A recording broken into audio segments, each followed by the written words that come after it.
Competition continues to heat up in the food delivery wars. In the latest development, Uber today announced that it has acquired Postmates in a $2.65 billion all-stock deal. It plans to run the business alongside its own food delivery business, Uber Eats, keeping the Postmates app running while merging some of the tech and delivery operations at the back end, for example by having drivers delivering orders for both businesses. The deal confirms reports that emerged last week and got re-reported last night with more financial detail that Postmates and Uber were in negotiations. That deal itself sprung up in the wake of Uber failing to acquire another competitor, Grubhub, which was instead acquired by Europe's takeout behemoth Just Eat Takeaway for $7.3 billion. Uber and Postmates have long shared a belief that platforms like ours can power much more than just food delivery to the power of. They can be a hugely important part of local commerce and communities, all the more important during crises like COVID-19. As more people and more restaurants have come to use our services, Q2 bookings on Uber Eats are up more than 100% year-on-year. We're thrilled to welcome Postmates to the Uber family as we innovate together to deliver better experiences for consumers, delivery people, and merchants across the country, said Uber CEO Darius Rowshahi in a statement. Over the past 8 years we have been focused on a single mission: enable anyone to have anything delivered to them on demand. Joining forces with Uber will continue that mission as we continue to build Postmates while creating an even stronger platform that brings this mission to life for our customers. Uber and Postmates have been strong allies working together to advocate and create the best practices across our industry, especially for our couriers. Together we can ensure that as our industry continues to grow, it will do so for the benefit of everyone in the communities we serve, said Postmates co-founder and CEO Bastian Lehmann in his statement.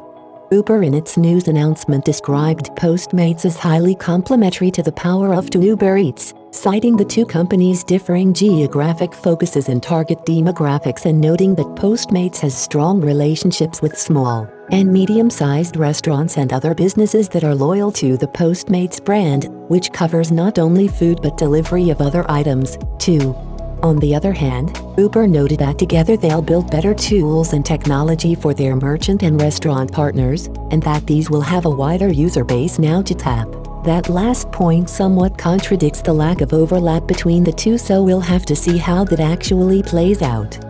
The all-stock deal valuation that Uber is paying out is a slight bump on Postmates' last valuation of $2.4 billion, which it reached in September 2019 on the back of a private equity round. It had raised just over $900 million in total over 10 years, period. But with the money all in paper, it puts a lot of pressure both on Postmates and Uber to continue to deliver on growth, pun intended.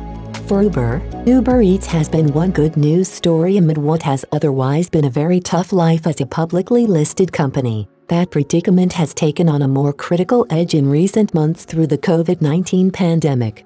In its last quarterly earnings results, the Uber Eats business grew 52% and managed to somewhat offset a big decline in its ride-hailing revenues. In both cases, you can draw a line from the results to social distancing requirements that people have been following around the world. Consumers have been staying home more and ordering takeout food to be delivered to them, and at the same time they have been staying away from shared, small spaces, such the ones that you might encounter in an Uber ride. However, with the boost at Uber Eats, the company lost $3 billion last quarter.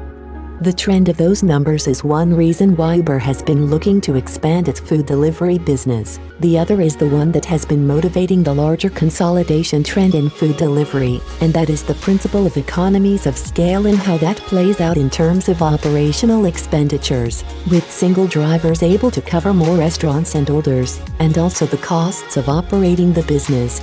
The wider business model requires a lot of subsidizing to grow, so taking out a competitor somewhat reduces that kind of costly competitive pressure. It doesn't eradicate it completely, though.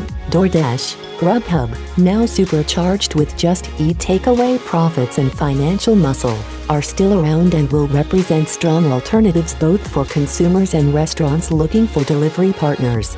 The public markets is a tough place to play out a growth story for a company that is still profoundly in the red like Uber. In that regard, it's an ironic place for Postmates to land.